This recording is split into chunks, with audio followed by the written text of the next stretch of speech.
Elon Musk is one of the funnest developments in the Trump administration. I celebrate him. I think he's great. That's why MSNBC Chris Hayes is completely pooping his pants right now. When Elon Musk, we don't own every single billionaire there is. He's over on Trump's side. Welcome to Doug in Exile. Let's have a little fun. Hope you guys have subscribed. Thank you guys for watching. It helps me be on my way to being a billionaire myself. One of the ways it's genuinely different is that he now has a kind of coterie of oligarchs, including the richest man in the world, who've kissed the ring, worked to get him elected, and are now apparently going to be running America. Oh, please, Lord, please. I'm praying seriously that guys like Elon Musk would help run America. It'd be so great. Now, this is a model that's actually familiar across the world. It's pioneered and perfected by strongmen like Viktor Orban in Hungary and Recep Erdogan in Turkey, and of course, Vladimir Putin in Russia. Now, how did we know this was going to all go back to Russia? All of these rulers have their little crew of corporate and industrial titans who often hold no official government titles, but do the work of the regime in ways large and small, legitimate and otherwise, in return for their access and special privilege. Oh, you mean do the things like the regime, like when Mark Zuckerberg helped win the election in 2020. Like I see Harrison Ford cutting all kinds of commercials, like all the billionaires at Microsoft, Amazon, Google. How about favoring results for certain candidates and pushing others down? I do Google searches on the news all the time and reveal this all the time. It's like 20 negative Trump stories deep. You usually can't even find a positive one. Buried. If it's a positive Kamala story, straight to the top. Don't try to scare me about Elon Musk. I'm glad you're scared. Including squeezing the state coffers to line their own pockets.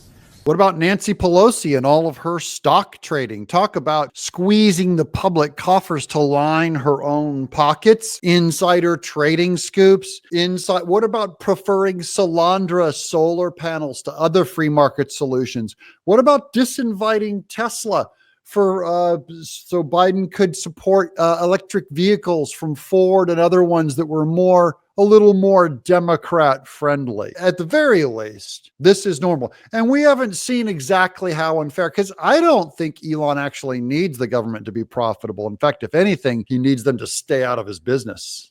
As The Atlantic's Franklin Ford puts it, the regime does the bidding of the billionaires, and in turn, the billionaires do the bidding of the regime. Power grows ever more concentrated as the owners and the corrupt leaders conspire to protect their mutual hold on it. In short order, this arrangement has the potential to deliver a double blow to the American system. It can undermine capitalism and erode democracy all at once. Yeah, other than none of that is demonstrated. How exactly does Elon Musk undermine capitalism? What he really wants is to get the government off his back, because the government was going to throw him in jail across multiple fronts. And that's really all this is. Elon Musk wanted to go to Mars. And he flat out said, anything in my way I have to deal with. And one of the things that was in his way was Democrat regulation. And he flat out said, if Kamala Harris wins, I'm not going to get to go to Mars. My lifetime goal is not going to happen. I want to go to Mars. So I have to help Trump win. I mean, for him, it was totally rational and logical. And for those of you who don't believe me, simply look up all the lawsuits, and I mean hundreds, it might even be in the thousands now, of government agencies, institutions that are attacking all fronts of all of his companies. Tesla, Starlink, Neuralink, X, all of them. He would easily have gone to jail just for misinformation alone, just for X, which is being outlawed in countries around the world. It was a massive left-wing conspiracy against him, not a weirdo made-up conspiracy, an actual one. He knew it, and he goes, I better support Trump. And you may say, and you would be right, that corporate titans have always had a lot of political power, certainly more than the little guy in America. But really, this is completely different from anything we've seen before. Well, actually, the sheer amount of money that Sam Bankman-Fried, the fraud crypto guy that ripped people off and gave it to mostly Democrat Party people, or George Soros to the tune of $2 to $4 billion per election all the time, including getting attorneys generals, corrupt AGs like Fannie Willis, Alvin Bragg, Letitia James, appointed everywhere, and that Colorado wacko chick that tried to get Trump's name off the ballot. Way more significant. Chris Hayes, you don't care. So you know what? I don't care about Elon Musk being excited to help Trump win so that he doesn't go to, Elon Musk isn't thrown in jail and he gets to go to Mars. It's really that simple. Just look at Elon Musk.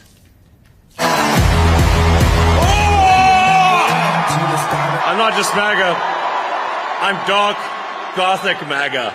America's just not just going to be great. America is going to reach heights that it has never seen before. The future is going to be amazing. Massive, crushing victory.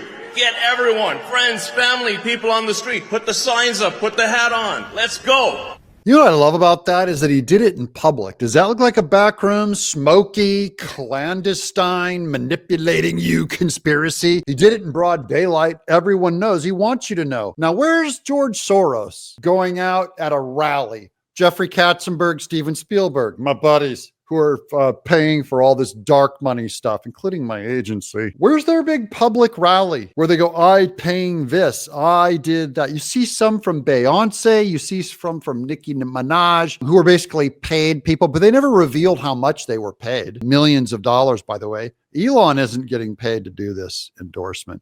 He's a true fan because he wants to stay out of jail. That's not his fault, Chris Hayes. The wildly charismatic billionaire rocket and electric car magnate spent $130 million of his own wealth to get Trump elected.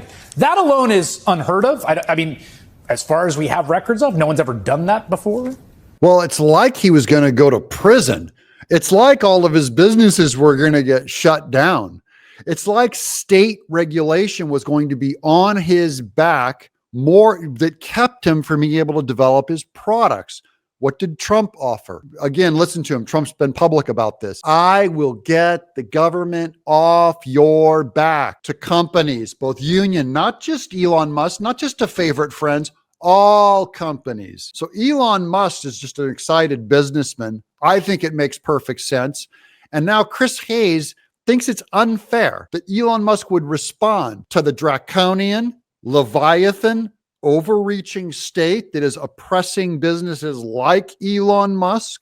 Musk also bought Twitter for $44 billion and drove its value into the ground. I mean, essentially setting half that money on fire, like $22 billion worth of value, in order to turn the social media platform into a right-wing propaganda machine. Absolute wrong. It's not in the way that MSNBC is a left-wing propaganda machine. If you look at the users that are on X right now, there are more Democrat users than Republican users in sheer numbers. I think it's 37 million to like 32 million. And then the number of independents is like another 20 million or something like that. So that it's literally not a right wing thing. If it seems like a right wing echo chamber, it's because the right is free to speak there in a way that we're not free to speak on other platforms, which I'm keep encouraging the other platforms to release us so we can speak. It's good for business.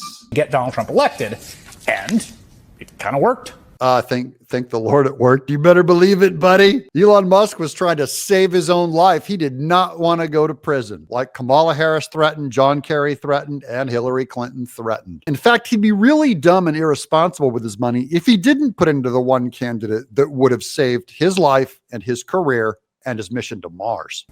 And not just to get Trump elected, but to make the world's richest man even richer. Tesla among this week's biggest gainers on the S&P, up nearly 20%, fueled, of course, by the president-elect's victory.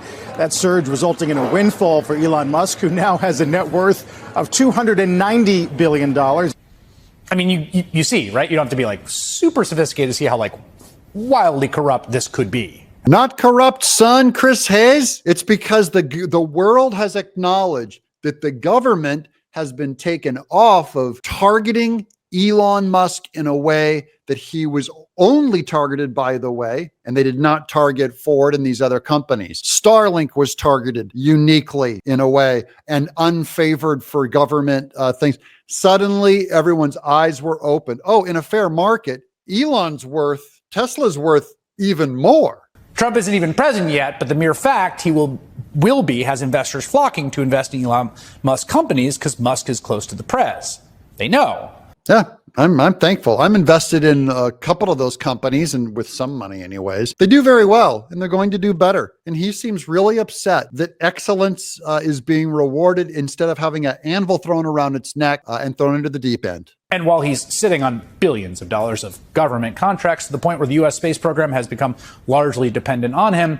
Dependent on him because the U.S. space stuff that the government does is so incompetent, and NASA is so incompetent. And traditional bloated businesses like Lockheed Martin, all these other space things, are so inefficient and incompetent that he easily, as a private citizen, went in and took over all their contracts. They had no other choice. His innovation is sitting there, and you want him to be punished for his political ideology. Now he's going to be something approaching a kind of co-president. If only. Although I'm a little upset. I thought you were going to say that he would be co-dictator. That's why I voted for Trump, and that's what I was hoping for. I'm Doug in exile.